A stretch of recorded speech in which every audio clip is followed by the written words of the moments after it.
Good evening students. तो last class में हमने इन्फेक्शन तक देख लिया था।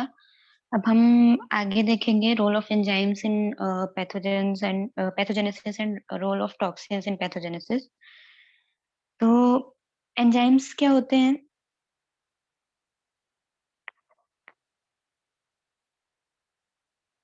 Hello ma'am enzymes are Yes, protein ma'am. which is catalyze the reaction. They act as catalyst in different biophysical reactions. और जो एंजाइम्स होते हैं, बहुत सारे जो पैथोजेंस होते हैं वो एंजाइम को यूज करते हैं होस्ट में एंटर करने के लिए और उनके फूड को ब्रेक डाउन करने के लिए। देन हम सबसे पहले देखते हैं composition of cell wall. Functionally cell wall is divided into three regions: middle lamella, primary wall and secondary cell wall.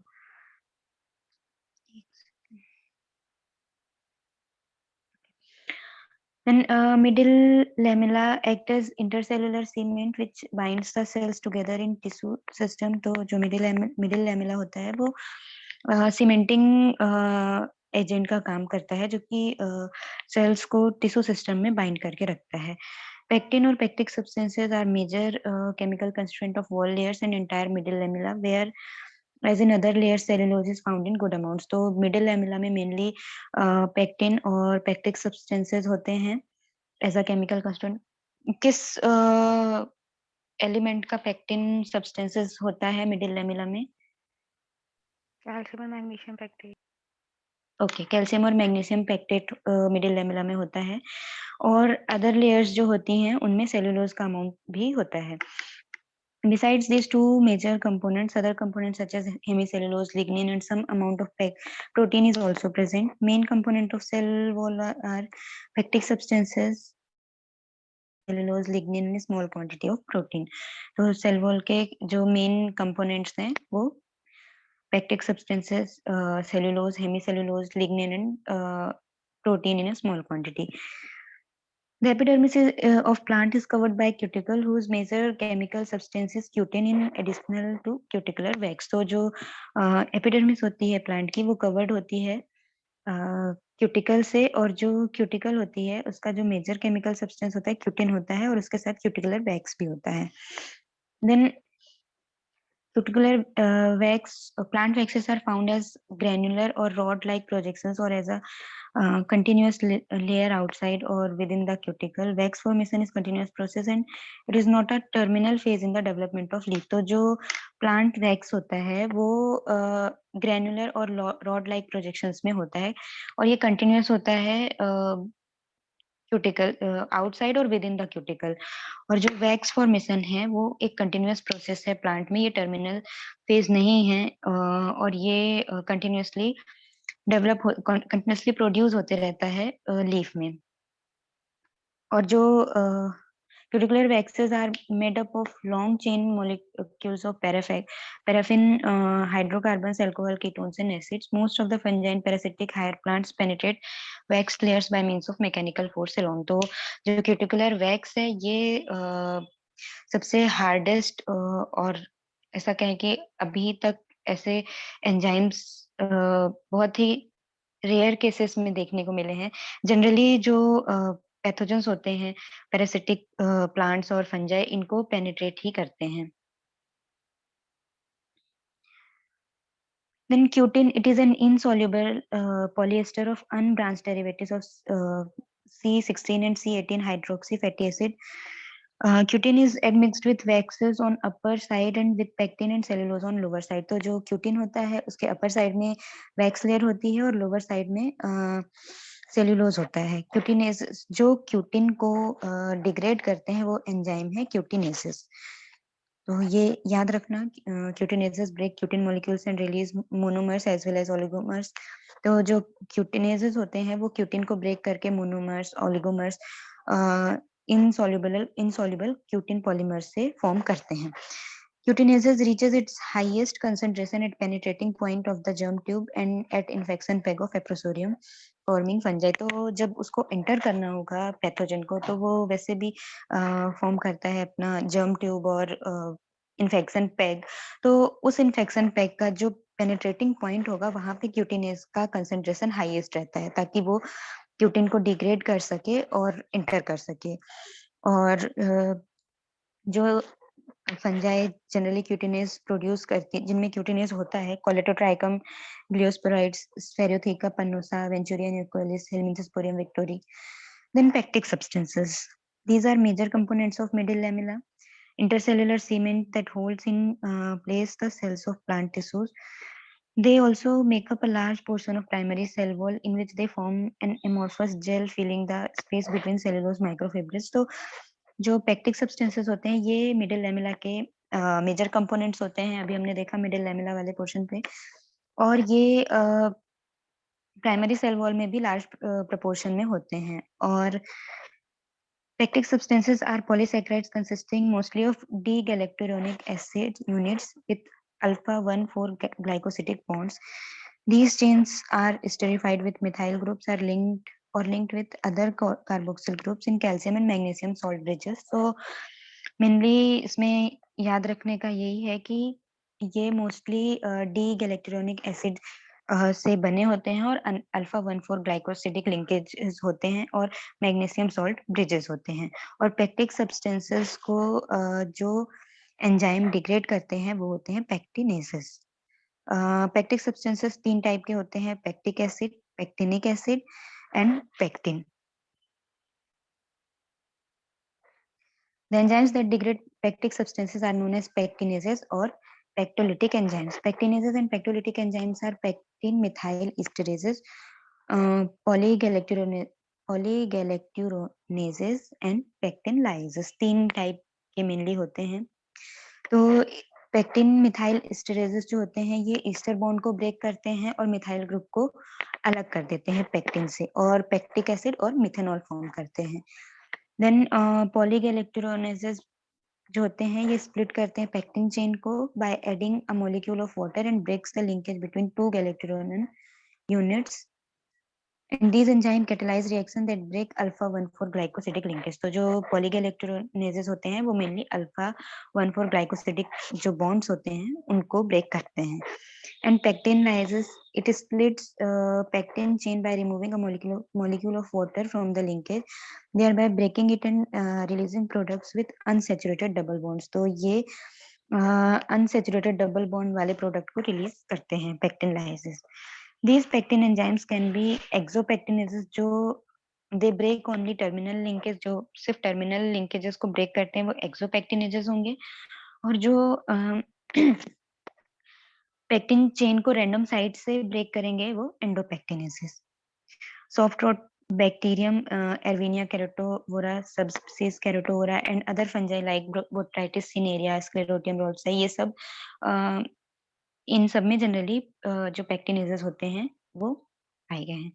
Then cellulose, it is a polysaccharide made of chains of beta D glycopyranose units. Glucose chains are held by hydrogen bonds. तो cellulose जो होता है polysaccharide होता है और इसमें जो glucose chains होती है हाइड्रोजन बॉन्ड से थ्रू हाइड्रोजन बॉन्ड अटैच्ड होती हैं. Cellulose occurs in all higher plants as the skeletal substance of cell walls in the form of microfibrils. Primary and secondary wall consist of matrix in which a large number of microfibrils are embedded. Then cellulose is insoluble in crystalline form and soluble in amorphous form. तो cellulose जो होता है ये native form में insoluble होता है and soluble होता है amorphous form में. The enzymatic breakdown of cellulose result in final production of glucose molecules. तो cellulose polysaccharide होता है glucose का, तो जब enzymatic breakdown होता है तो glucose final product बनता है. और ये cellulose जो होते हैं ये it is degraded by cellulase enzyme. Cellulase 1 or C1 attacks native cellulose by cleaving cross linkage between chains. A second cellulose also attacks native cellulose and breaks into shorter chains. These solder chains are then attacked by CX enzyme, which degrade them into disaccharide cellobiose. Finally, cellobiose is degraded by the enzyme beta glucosidase into glucose. तो ये उतना important नहीं है, but important ये है कि जो cellulose होते हैं, जो सेल्यूलेजेस होते हैं, वो सेल्यूलोज को डिग्रेड करने में हेल्प करते हैं. देन जो सेल्यूलेजेस होते हैं या सेल्यूलोज डिग्रेडिंग एंजाइम होते हैं, they play a role in softening and degradation of cell wall material and facilitate easy penetration and spread of pathogen in host. तो ये क्या करते हैं, सेल वॉल को सॉफ्ट कर देते हैं या और उनका डिग्रेडेशन करते हैं, जिससे कि पैथोजन जो होता है इजीली पेनिट्रेट कर पाता है और होस्ट में इजीली स्प्रेड हो पाता है, जिससे बेसिडियोमाइसिटिस बन जाए. Then hemicellulose, these are the major constituent of primary cell wall and also seen in middle lamella and secondary cell wall. The hemicellulose polymer include primarily xyloglucan but also glucomanins, galactomanins, ऐसे बहुत सारी चीजें होती हैं.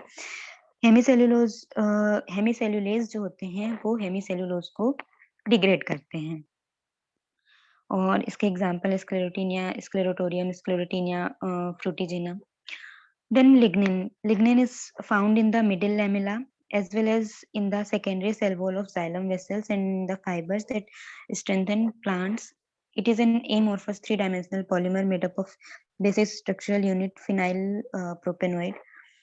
और जो lignin होता है ये मिडिल लेमिला में होता है, सेकेंडरी सेल वॉल में भी होता है जाइलम वेसल्स के, एंड ये जो प्लांट को, ये जो फाइबर्स होते हैं जाइलम फाइबर्स, उसको स्ट्रेंथ प्रोवाइड करता है. एंड जो लिग्निनेसेस होते हैं वो एक्ट करते हैं लिग्निन को डिग्रेड करने में.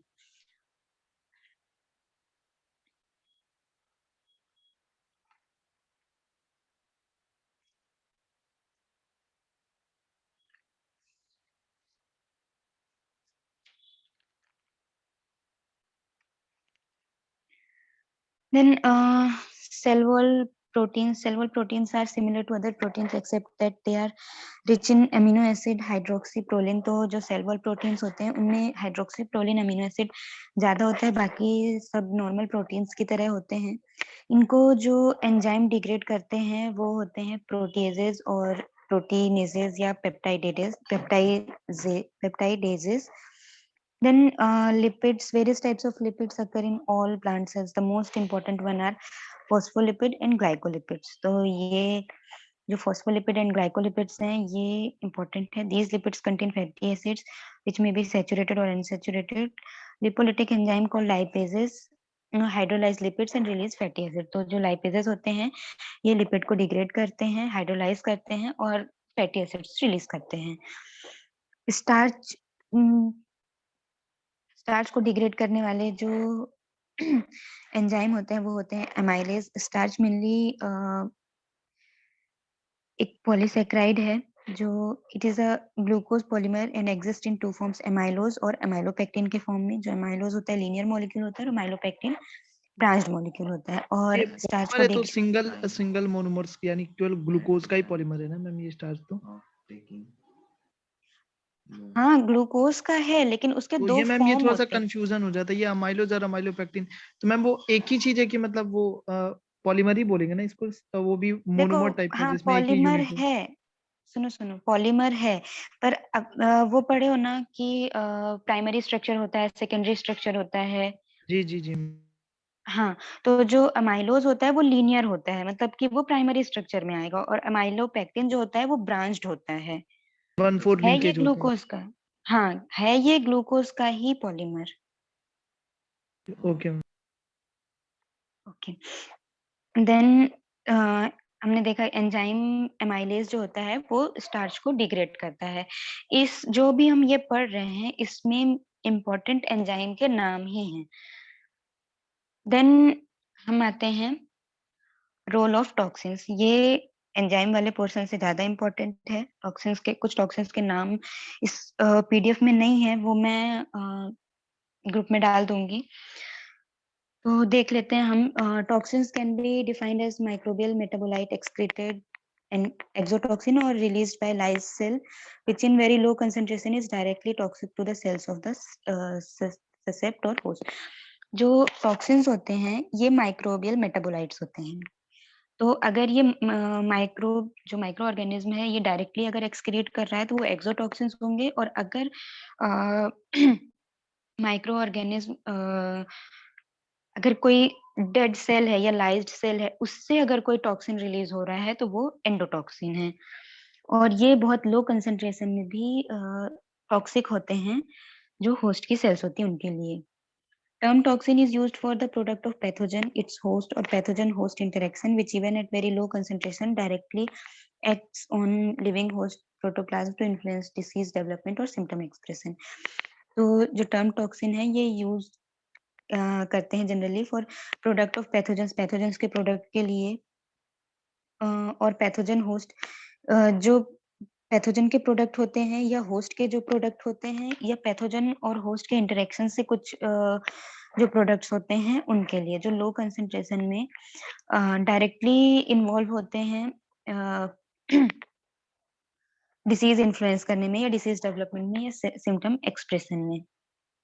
और जो टॉक्सिन्स होते हैं ये एंजाइम से डिफरेंट होते हैं, क्योंकि जो एंजाइम होते हैं वो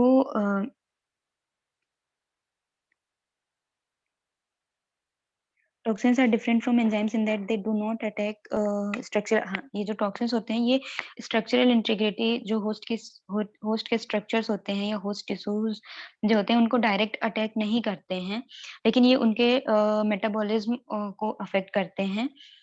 जो टॉक्सिन्स होते हैं ये प्रोटोप्लास्ट पे ही अटैक कर सकते हैं, जनरली प्रोटोप्लास्ट पे ही अटैक करते हैं। देन टॉक्सिन हाइपोथेसिस दी थी ल्यूक एंड व्हीलर ने।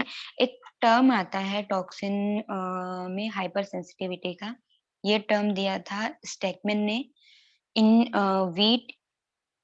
जो वीट इन्फेक्टेड था रस्ट से उस पे हाइपर सेंसिटिविटी टर्म दिया था स्टैकमैन ने। ये शायद हम एपिडेमियोलॉजी में पढ़ेंगे। Then toxin hypothesis, a toxin should produce all symptoms characteristics of the disease. तो toxin hypothesis में ल्यूक एंड व्हीलर ने ये कहा था कि जो टॉक्सिन है वो सारे सिम्टम्स प्रोड्यूस करे जो एक डिसीज के होते हैं।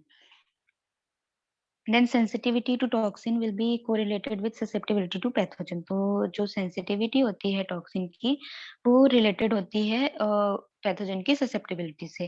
And toxin production by the pathogen will be directly related to its ability to cause disease. और पैथोजन का जो टॉक्सिन प्रोडक्शन या टॉक्सिन प्रोड्यूसिंग कैपेसिटी है वो डायरेक्टली रिलेटेड होगी उसके डिसीज कॉजिंग एबिलिटी से। लेकिन इनमें से जो विक्टोरिन है, विक्टोरिन ही इन कैटेगरी को फॉलो कर पाया है, बाकी जो मोस्ट ऑफ द टॉक्सिन्स हैं वो ये सारे कैरेक्टर्स को फॉलो करने में फेल हो जाते हैं, क्योंकि होता है कि अगर टॉक्सिन प्रोड्यूस हो रहा है तो वो डायरेक्टली इन्वॉल्व हो डिसीज कॉज करने में, या पैथोजन की जो जो सेंसिटिविटी है होस्ट की टॉक्सिन के लिए वो रिलेटेड हो पैथोजन की ससेप्टिबिलिटी से। देन हम देख लेते हैं आगे classification of toxins according to source of origin. Toxins are divided into 3 broad classes, pathotoxin, vivotoxin and phytotoxins. तो जो पैथोटॉक्सिन्स होते हैं these are the toxins which play a major role in disease production and produce all or most of the symptoms characteristics of the disease in susceptible plants। तो जो पैथोटॉक्सिन्स होते हैं ये इनका मेजर रोल होता है डिसीज प्रोडक्शन में, और ये सारे या मोस्ट जो सिम्टम्स होते हैं डिसीज के किसी ससेप्टिबल प्लांट में प्रोड्यूस करते हैं। Most of these toxins are produced by pathogens during pathogenesis. और मोस्टली जो ये टॉक्सिन्स हैं ये पैथोजेनेसिस के टाइम पे प्रोड्यूस करते हैं। पैथोजेनेसिस क्या होता है?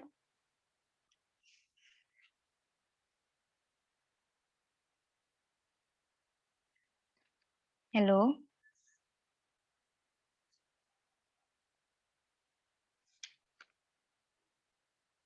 पैथोजेनेसिस वो साइकिल हो जाएगी ना। पैथोजेनेसिस चेन ऑफ इवेंट्स होते हैं ना जो लीड करते हैं डिसीज डिजीज डेवलपमेंट को। को, यस मैम, वो पूरी साइकिल होती है। ओके, देन विक्टोरिन जो है इसका एक इम्पोर्टेंट एग्जाम्पल है पैथोटॉक्सिन का विक्टोरियन कोचियोबोलस विक्टोरी या हेलमिंथोस्पोरियम विक्टोरी जो पैथोजन है वो विक्टोरियन सिक्रेट करता है। The causal agent of Victoria blight of oats, this is a host specific toxin, और जो विक्टोरियन है ये एक होस्ट स्पेसिफिक टॉक्सिन है। देन और कुछ एग्जाम्पल हैं जो सेलेक्टिव टॉक्सिन्स हैं, जैसे टी टॉक्सिन है, एच सी टॉक्सिन है, H S toxin, phytoalternarin and PC toxin. इनके कॉजल ऑर्गेनिज्म एटलीस्ट जो ये इसमें लिखे हुए हैं, इन टॉक्सिन्स के कॉजल ऑर्गेनिज्म अच्छे से देख लेना क्योंकि ये पूछा जा चुका है। देन नॉन सेलेक्टिव में tentoxin, tabtoxin and phaseolotoxin. Then कुछ जो टॉक्सिन है वो प्रोड्यूस होते हैं प्लांट या प्लांट और पैथोजन इंटरेक्शन से, जैसे amylovorin, Erwinia amylovora. Then phytotoxin, these are the substances produced in host plant due to host pathogen interaction for which a causal role in disease is merely suspected rather than established। तो ये जो फाइटोटॉक्सिन्स होते हैं ये ऐसे substance होते हैं जो होस्ट प्लांट में प्रोड्यूस होते हैं होस्ट पैथोजन इंटरेक्शन के बाद, और ये इनका जो डिसीज कॉजल रोल है वो मतलब इनका जो मेनली रोल होता है डिसीज कॉज करने में, उसके स्टेब्लिशमेंट में नहीं, मतलब इनिशिएट करने में। These are the products of parasite which induce few or none of the symptoms caused by the living pathogens। तो ये जो होते हैं parasites के products होते हैं जो थोड़े या फिर कोई भी symptoms produce नहीं करते हैं। They are non-specific and there is no relationship between toxin production and pathogenicity of disease causing agent। और इनमें जो ये जो फाइटोटॉक्सिन्स होते हैं फाइटोटॉक्सिन में और पैथोजन की जो डिसीज कॉजिंग पैथोजेनिसिटी होती है डिसीज कॉजिंग एजेंट की, उसमें टॉक्सिन प्रोडक्शन और पैथोजेनिसिटी में कोई भी रिलेशनशिप नहीं होता है और ये नॉन स्पेसिफिक होते हैं। इसमें एग्जांपल है अल्टरनेरिक acid. Then vivotoxin, these are the substances produced in the infected host by the pathogen and or its host which function in the production of the disease but is not itself the initial inciting agent of the disease। तो ये जो vivotoxin होता है ये जो विवोटॉक्सिन होता है इसका डिसीज प्रोडक्शन में रोल होता है, लेकिन ये अकेला ऐसा कंस्टिट्यूएंट नहीं है या अकेला ऐसा सब्सटेंस नहीं है जो कि डिसीज को इनिशिएट करे, लेकिन इसका इम्पोर्टेंट रोल होता है डिसीज प्रोडक्शन में, जैसे कि फ्यूजेरिक एसिड। ये दोनों में बेसिक डिफरेंस क्या है? क्योंकि वो भी होस्ट पैथोजन इंटरेक्शन से फाइटोटॉक्सिन प्रोड्यूस होता है और विवोटॉक्सिन भी पैथोजन ही प्रोड्यूस करता है। मैम बेसिक डिफरेंस क्या है इसमें? देखो जो विवोटॉक्सिन है विवोटॉक्सिन में मेनली ये जो विवोटॉक्सिन होता है ये क्या होता है डिसीज में इसका रोल होता है, ठीक है, लेकिन जो फाइटोटॉक्सिन होता है इसका डायरेक्ट रोल नहीं होता है डिसीज, मतलब इसका पैथोजेनिसिटी और टॉक्सिन प्रोडक्शन में कोई रिलेशनशिप नहीं होता है, लेकिन जो विवोटॉक्सिन होता है उसमें पैथोजेनिसिटी और टॉक्सिन प्रोडक्शन में रिलेशनशिप होता है, क्योंकि अभी हमने देखा ना कि ये इम्पोर्टेंट इसका रोल होता है डिसीज प्रोडक्शन में। Yes ma'am.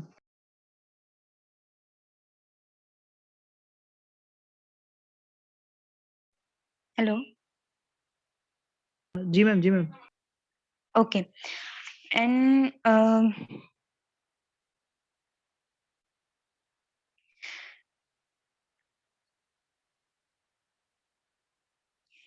एक आगे आते हैं।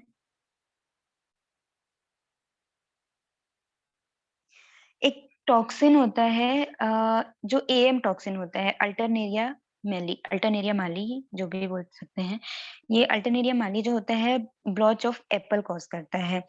तो जो अल्टरनेरिया माली होता है अगर बहुत सारे टॉक्सिन्स प्रेजेंट होते हैं तो उसकी पैथोजेनिसिटी लूज नहीं होती है, लेकिन अल्टरनेरिया किकुचियाना जो होता है अगर एक से ज्यादा टॉक्सिन्स होते हैं तो उसकी पैथोजेनिसिटी लूज हो जाती है।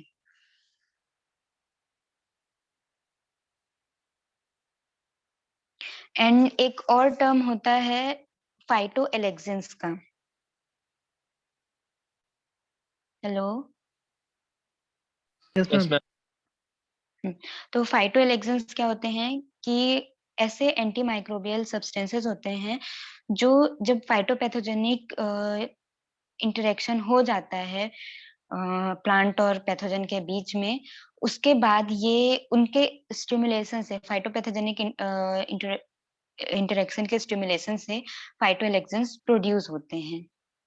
तो फाइटोएलेक्सेंस में जो होते हैं पिसेटिन जो होते हैं मेनली जो उसका होस्ट होता है पी होता है। मैम एक बार रिपीट कर और दीजिएगा मैम फिर से फाइटोएलेक्सेन। ये मैं इसके नोट्स डाल दूंगी क्योंकि इस पीडीएफ में नहीं है, बाकी मैं बता रही हूँ। जो फाइटोएलेक्सेंस होते हैं वो ऐसे एंटी माइक्रोबियल सब्सटेंसेस होते हैं जब पैथोजन और प्लांट के बीच में इंटरेक्शन होता है उसके स्टिमुलेशन से प्रोड्यूस होते हैं। फाइटोएलेक्सेंस जो होते हैं ये होस्ट ओरिजिन के होते हैं, ठीक है, पैथोजन ओरिजिन के नहीं होते हैं, ठीक है। Okay ma'am. Okay.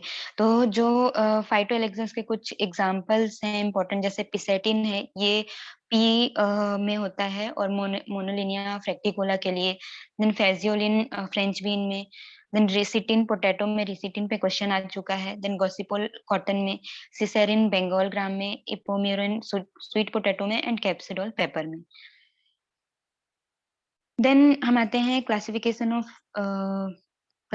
Based on specificity of toxins. तो होस्ट स्पेसिफिक टॉक्सिन्स होते हैं या होस्ट सिलेक्टिव टॉक्सिन्स होते हैं, और नॉन स्पेसिफिक या नॉन होस्ट सिलेक्टिव टॉक्सिन्स होते हैं। तो कुछ होस्ट स्पेसिफिक टॉक्सिन्स जो होते हैं on they are metabolic products of the pathogens which are selectively toxic only to susceptible host of pathogens। तो ये जो host specific toxins होते हैं ये सिर्फ उन्हीं ये सिलेक्टिवली टॉक्सिक उन्हीं होस्ट के लिए होते हैं जो ससेप्टेबल होस्ट होते हैं उस पैथोजन के लिए, और they are primary determinants of disease. ये प्राइमरली ये डिटरमाइन करते हैं डिसीज को। They produce all the essential symptoms of the disease. ये जो भी इसेंशियल सिम्टम्स होते हैं डिसीज के वो प्रोड्यूस करते हैं, जैसे विक्टोरिन और टीटॉक्सिन। देन नॉन होस्ट स्पेसिफिक में ऐसे टॉक्सिन आते हैं जो they affect the physiology of those plants that normally not infected by pathogen। तो ये उन होस्ट को अफेक्ट करते हैं जो नॉर्मली इन्फेक्टेड नहीं होते हैं पैथोजन से, उनकी फिजियोलॉजी को। ये सेकेंडरी डिटर्मिनेंट्स होते हैं डिसीज के, और ये कुछ या फिर कोई भी सिम्टम्स प्रोड्यूस नहीं करते, जैसे टेनटॉक्सिन एंड टेपटॉक्सिन। देन टॉक्सिन्स का इफेक्ट क्या होता है होस्ट टिश्यूज पे? तो पहला होता है changes in cell permeability. Toxin kill plant cells by altering the permeability of plasma membrane, thus permitting loss of water and electrolytes, and also unrestricted entry of substances including toxins। तो क्या होता है कि प्लाज्मा मेम्ब्रेन की permeability को alter कर देते हैं ये टॉक्सिन्स, जिसके कारण बहुत सारा वाटर और इलेक्ट्रोलाइट्स का लॉस हो जाता है, और बहुत सारे अनवांटेड जो या फिर टॉक्सिन सब्सटेंस एंटर कर जाते हैं, और cellular transport system specially hydrogen और potassium exchange at the cell membrane is affected. तो सेलुलर ट्रांसपोर्ट सिस्टम भी इस पे इफेक्ट होता है। Then disruption of normal metabolic processes. तो increase in respiration due to disturb salt balance. तो toxin के कारण रेस्पिरेशन रेट बढ़ जाती है क्योंकि सॉल्ट बैलेंस डिस्टर्ब हो जाता है। Then malfunctioning of enzyme system, जैसे जो पिरिक्युलेरिन होता है वो पॉलीफिनोल ऑक्सीडेज को इनहिबिट करता है, तो एंजाइम सिस्टम की जो फंक्शनिंग होती है वो अल्टर हो जाती है। Then uncoupling of oxidative phosphorylation. तो जो ऑक्सीडेटिव फॉस्फोरिलेशन होते हैं वो उनकी अनकपलिंग हो जाती है। Then interfere with the growth regulatory system of host plant. Then example restricted development of roots induced by Fusarium moniliforme. Then कुछ ग्रोथ रेगुलेटर्स होते हैं, उनका जो ग्रोथ रेगुलेटर्स होते हैं उनका कुछ रोल होता है पैथोजेनेसिस में। तो जैसे कि जो ग्रोथ रेगुलेटर्स होते हैं उसमें ऑक्सिन का क्या फंक्शन होता है? हेलो। root formation, और apical dominant, और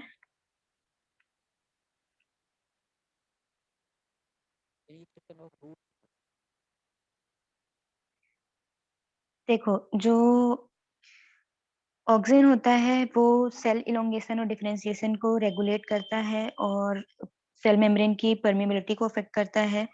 रेस्पिरेशन में भी इसका रोल होता है और एमआरएनए सिंथेसिस को प्रमोट करता है। देन जो ऑक्सिन होते हैं, auxin or indole 3-acetic acid is the naturally occurring auxin. It is continuously produced in young meristematic tissues and moves rapidly to older tissues. If auxin concentration is more, its concentration is reduced by the enzyme IAA oxidase. तो अगर auxin का concentration बढ़ जाता है तो उसको reduce करने के लिए होता है indole acetic acid oxidase. But अगर IAA इंक्रीज होता है तो हाइपरट्रोफी होती है और अगर डिक्रीज होता है तो एट्रोफी होती है। हाइपरट्रोफी क्या होता है? साइज ऑफ सेल इंक्रीज कर जाता है मैम। ओके, और एट्रोफी? एट्रोफी में डिग्रेडेशन होने लगता है।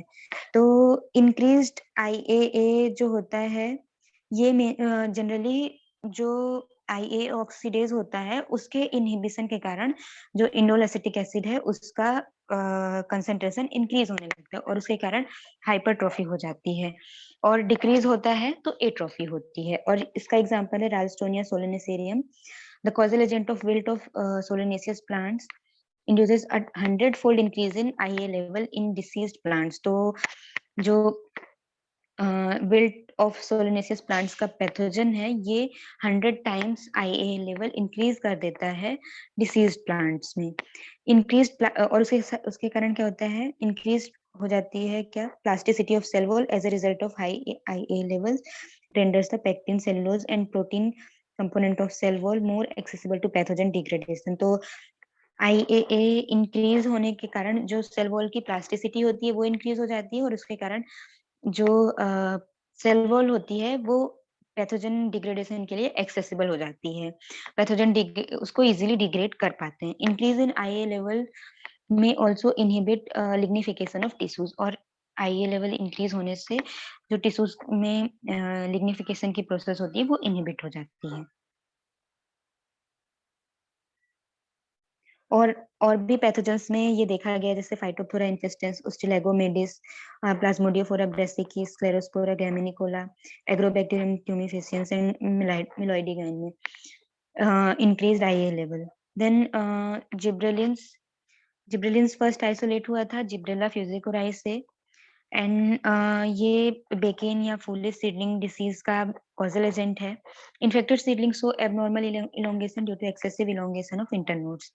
तो इसमें जो अफेक्टेड सीडलिंग्स हैं उसमें उनके जो इंटरनोड्स हैं उनमें एक्सेसिव इलोंगेशन देखा गया है। और उसका बेस्ट एग्जांपल जो बेस्ट नोन जिब्रेलिन है वो जिब्रेलिक एसिड है। इसके जो जिब्रेलिन्स होता है इसके फंक्शन होते हैं cell elongation, stem and root elongation, promote flowering and growth of fruits. It also induces IA synthesis. IA and GA act synergistically. Example is Sclerospora saccharide, the causal agent of downy mildew of sugarcane, induces gibberellic acid production. तो जो Sclerospora saccharide है वो gibberellic acid production को induce करता है। Then cytokinin का क्या role होता है? Promote cell division ma'am. Okay, cell growth, cell division को प्रमोट करता है। It inhibits breakdown of protein and amino acid and thereby inhibits senescence, and they have the capacity to direct the flow of amino acid and other nutrients toward high cytokinin concentration. तो ये senescence को भी inhibit करता है। Cytokinin activity increases in club root, in crown gall and in rust infected bean leaves. तो cytokinin की activity club root में increase हो जाती है और जो क्राउन गॉल्स वगैरह बनते हैं, क्योंकि अगर जब गॉल्स बनते हैं तो वो डिवीजन जरूरी है गॉल्स फॉर्मेशन के लिए, तो वहां पे साइटोकाइनिन की एक्टिविटी इंक्रीज हो जाती है। Then green island are formed around infection in bean and leaf infected by Uromyces phaseoli. इनमें साइटोकाइनिन की क्वांटिटी या साइटोकाइनिन एक्टिविटी इंक्रीज देखी गई है। देन ग्रोथ इनहिबिटिंग सब्सटेंसेस, जो जिब्रेलिन, साइटोकाइनिन और ऑक्सिन है, ये ग्रोथ प्रमोटिंग हार्मोन्स होते हैं, और ग्रोथ इनहिबिटिंग में इथाइलिन एंड एब्सिसिक एसिड होता है. Then ethylene exerts a variety of effects on plants like chlorosis, leaf abscission, epinasty, stimulation of adventitious roots, fruit ripening and increased permeability of cell membranes. तो ethylene जो है वो जो मोको disease होती है बनाना की, उसमें pre mature ripening of fingers जो होता है वो उसमें इथाइलिन इन्वॉल्व होता है. Then ethylene was also detected in leaf epinasty symptoms of the vascular wilt syndrome. Example, Fusarium oxysporum, Lycopersicki, Forma specialis Lycopersicki. तो उसमें भी लीफ एपिनास्टी जो है वो डिटेक्ट हुई है इथाइलिन के कारण. Then abscisic acid, it exerts dormancy in seeds, closure of stomata, inhibition of seed germination and growth, and stimulated germination of fungal spores. It is one of the factors involved in stunting of plants. तो ये plants की stunting में, seed dormancy में, stomata closure में और seed germination inhibition में इनमें इसका important रोल होता है. देन डॉर्मिन, या इसको एब्सिसिन 2 भी कहते हैं. डॉर्मिन induces dormancy by converting developing leaf primordia of a bud into bud scales. It acts as antagonist of gibberellin and mask the effect of IA. ऐसे डायरेक्ट क्वेश्चन आ जाता है कि जिब्रेलिन का एंटागोनिस्ट कौन है, तो वो अगर ऑप्शन में डॉर्मिन है तो डॉर्मिन करेक्ट आंसर होगा. अगर एब्सिसिक एसिड है देन एब्सिसिक एसिड होगा, अगर डॉर्मिन नहीं है तो. देन पॉलीसेक्राइड्स के कुछ रोल होते हैं पैथोजेनेसिस में, लाइक फंजाई, बैक्टीरिया और नेमाटोड्स. ये बहुत सारे टाइप के म्यूसिलेजेनियस सब्सटेंसेस सिक्रीट करते हैं अपनी बॉडी को प्रोटेक्ट करने के लिए और अपनी बॉडी को एक इंटरफेस प्रोवाइड करने के लिए आउटर सरफेस से. तो जो विल्ड डिसीजेस में या फिर फ्यूजेरियम के टाइम पे हमने पढ़ा था कि वो एक स्लाइम लेयर प्रोड्यूस करता है, वो पॉलीसेक्राइड्स की होती है. और ये जो स्लाइम लेयर होती है, ये वेस्कुलर बंडल्स के ब्लॉकेज में उसका इम्पोर्टेंट रोल होता है, जिसके कारण विल्टिंग होती है. और जैसे कि रास्टोनिया सोलनेसेरियम में ये जो बैक्टीरियल विल्ट कॉज करता है सोलनेसियस प्लांट में, इसमें भी इम्पोर्टेंट रोल है. तो आज का चैप्टर यहीं हम खत्म करते हैं. देन मैम एक चीज पूछना था मैम. हाँ, मैम जो डिजीज काउजिंग ऑर्गेनिज्म होते हैं मैम उनके एनामॉर्फिक स्टेज हैं, फिर से मैम टेलियोमॉर्फिक स्टेज है मैम, दोनों के अलग अलग नाम होते हैं. ऐसा क्यों मैम, एक नाम क्यों नहीं रख सकते मैम, दो नाम रखते हैं? जैसे अभी जिब्रेला फ्यूजिकोरा आया था मैम, तो उसका कोनाइडियल स्टेज का डिफरेंट नेम. तो मैम ये सिंगल नेम क्यों नहीं रख सकते मैम, ये एनामॉर्फिक नेम, टेलियोमॉर्फिक नेम अलग अलग रखते हैं? देखो पहले क्या था कि ये जनरली ये देखा होगा कि जो ऐसे फंजाई हैं जिनमें जनरली एनामॉर्फिक फंजाई जो हैं उनमें ये चीजें ज्यादा देखने को मिलती है ना, क्योंकि पहले क्या था, इनकी सिर्फ एनामॉर्फिक स्टेज डेवलप थी, मतलब देखी गई थी. बाद में जिनकी सेक्सुअल स्टेज देखी गई उसको फिर अलग से नाम दिया गया, ताकि ये पता चले कि इनकी सेक्सुअल स्टेज आइडेंटिफाइड है और उस सेक्सुअल स्टेज के कुछ ये कैरेक्टर्स हैं, उसको डिफरेंशिएट करने के लिए मेनली. जैसे कि पायरिकुलेरिया मेनली किस में आता है, एनामॉर्फिक फंजाई में आता है ना. जी मैम. हेलो, हाँ. तो उसकी जब सेक्सुअल स्टेज डेवलप हुई तो उसके बेसिस पे उसकी नेमिंग हुई, और हेलमिंथोस्पोरियम की जब डेवलप हुई तो उसके बेसिस पे हुई. Okay ma'am. मैम मुझे एक क्वेश्चन पूछना था मैम. जेआरएफ में कभी ऐसा क्वेश्चन आया है वायरस से कि एग्जांपल ऑफ परसिस्टेंट टाइप या फिर सेमी परसिस्टेंट?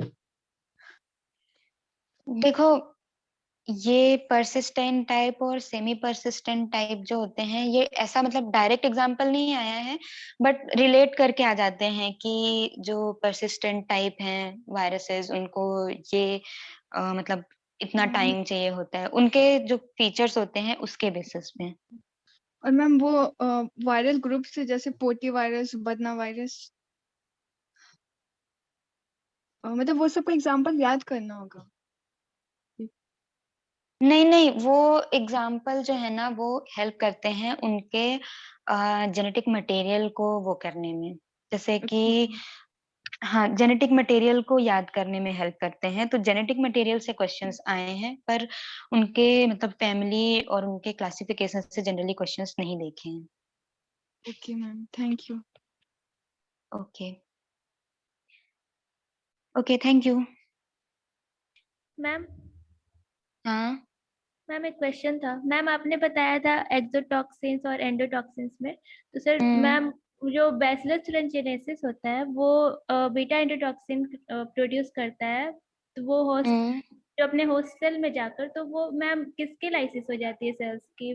बीटा मतलब वो बैक्टीरिया है वो सिक्रीट करने के लिए अपने आप को लाइटिक कर लेता है, या फिर वो होस्ट के सेल लाइसिस होती है?